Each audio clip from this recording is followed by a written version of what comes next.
Good morning and good afternoon. Kent Bain here with 9 Business Group. We have the pleasure of Bina joining us.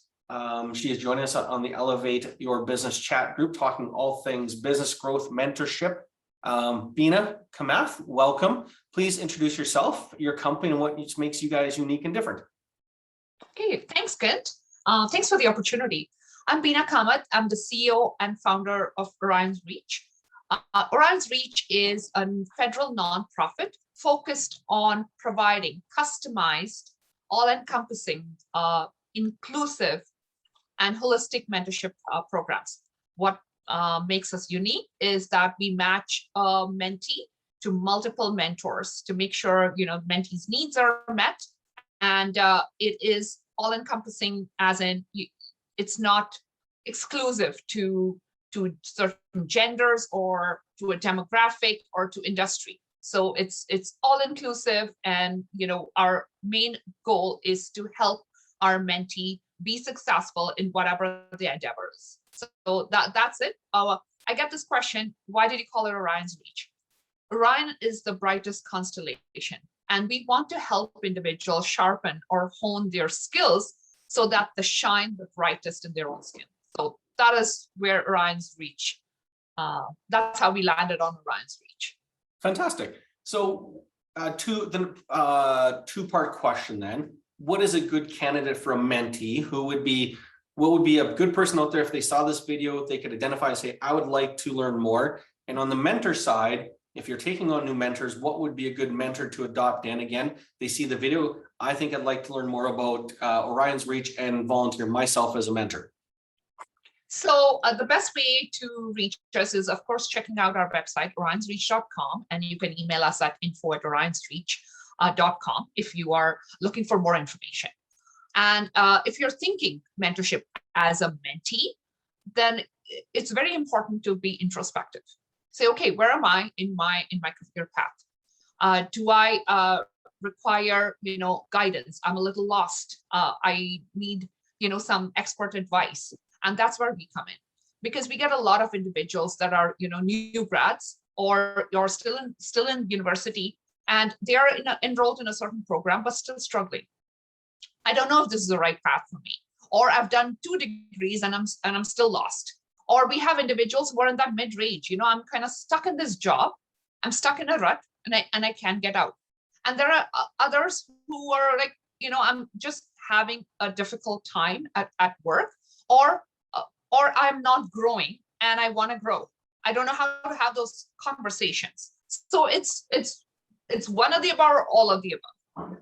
So we have that. So if you are, and not just career changes, even personal changes, because now there's a lot of change and the world has evolved since COVID. So things are so different. They're moving. It's a different world we live in right now. So there's a cycle of change and managing change. So we do get a lot of mentees who are struggling with navigating this whole post-COVID landscape. There are challenges working remote as well. There are challenges working in the office, because now a lot of organizations are moving to hybrid models, or you've been working from home the last 2 years and that's worked for you, and now your employer is saying, well, you should be back in the office. It's quite a transition. So change is hard. In my opinion, change is good, but everybody's perception of change is different. So we help you navigate that as well.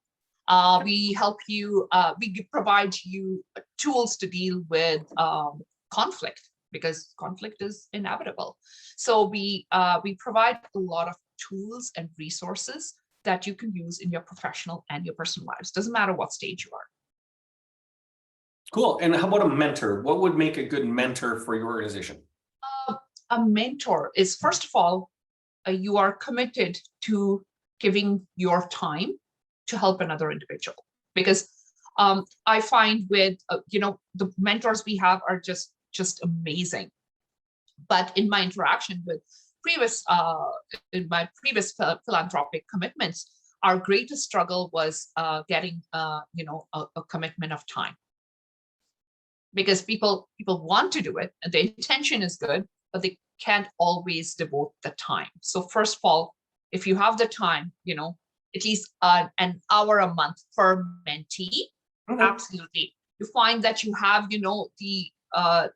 the experience, and experience doesn't mean that you have to be in an industry or in your job for 30 years. Sometimes, a new grad can help another new grad, saying, well, this is my journey. This is, these are some of the challenges that I've encountered and experienced, and you can learn from these. So sometimes they relate to their peers more than they would relate to a person who's 20 years in. So it's we have a criteria for mentors. What can you offer? What insights do you have? How can you help another person? Depending on what their needs are. So that's how, and the mentor application is the same. You go to our website and complete an application. We go through a screening process to make sure the criteria is met, and then and off you go. Cool, thank you. In starting Orion's Reach, what has been the biggest challenge you've had to overcome? How did you face it, and what strategy you implement, and what's the outcome? What does it look like today? So I would say it's still work in progress. It's because we've launched for about 1.5 years, and the biggest challenge we faced is we launched during COVID, so it was all virtual. So that face-to-face, in-person connection was usually missing, and that was a challenge. And we're still working to. I guess we're not there yet where we've overcome it, but we're in the process. Few things that helped us is doing our best in a virtual setting. So promoting our brands on social media networks, talking to your spreading word throughout your own network, so that because I think referral or word of mouth is the best advertising. So we did a lot of that. We did a few workshops. We did a few meet and greets, virtual meet and greets, open houses to launch and to make people aware that we exist. So I wouldn't say it's the issue is resolved. It's still an ongoing challenge. Now we're slowly moving the dial to in person, but we're still doing kind of we have adopted a hybrid model. We'll do an event virtual and and in person. So we've adopted a hybrid approach just so we can accommodate mentees who are outside of Calgary. So that's something that has been our biggest challenge, I would say. And the way we've sort of approached it or attacked it is doing the best with what we have, making the best out of a bad situation. That's good. No, thank you very much. That's very insightful. In the world of mentorship, in the last probably 3 or 4 months, I've found more than one organization in the world of mentorship. What would you say the biggest challenges are that the industry of mentorship faces the next 18 to 24 months? I would say, because our line of business is focused on individuals who want to navigate,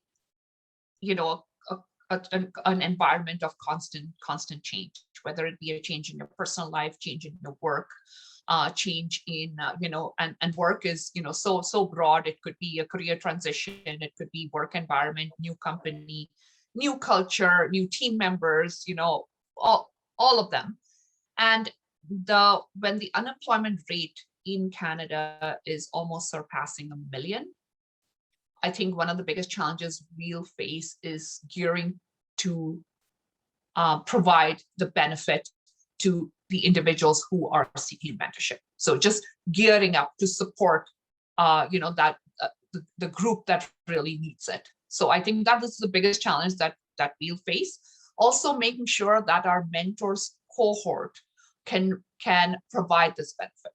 So they are set up, and we are set up effectively to support this big change that's coming, this wave that's coming our way. So I think those are some of the biggest challenges, because like I said earlier, Kent, it's not just it's not just career growth. It's a lot more than that, because most of the times as much as we say our personal and professional lives are different, it's the same person that comes home that goes to work.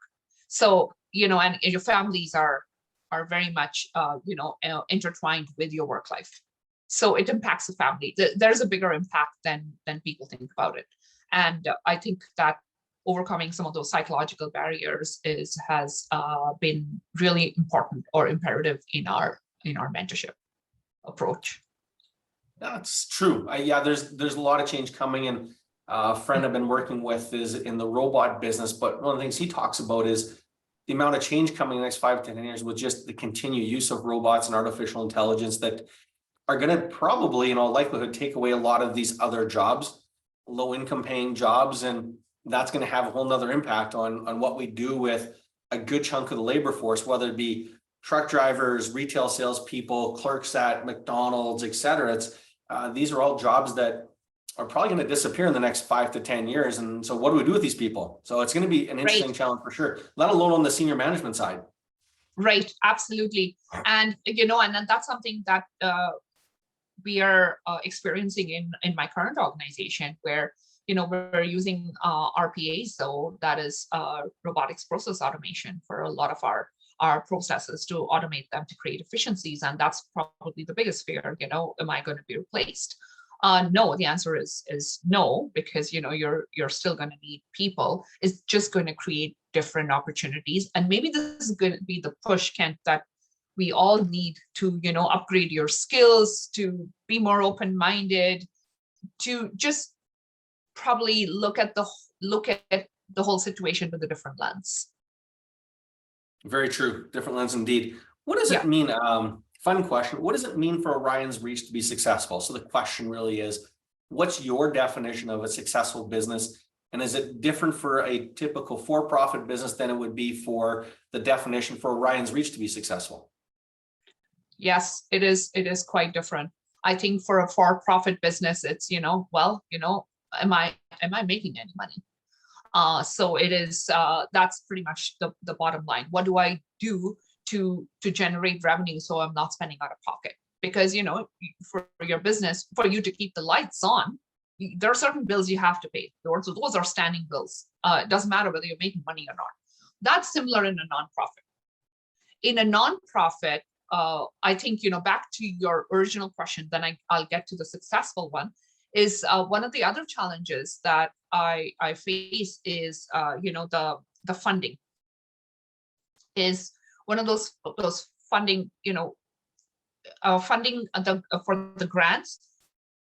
Understanding the criteria has been challenging, and that's going to be. The government is very supportive of nonprofits, but there are very stringent criteria.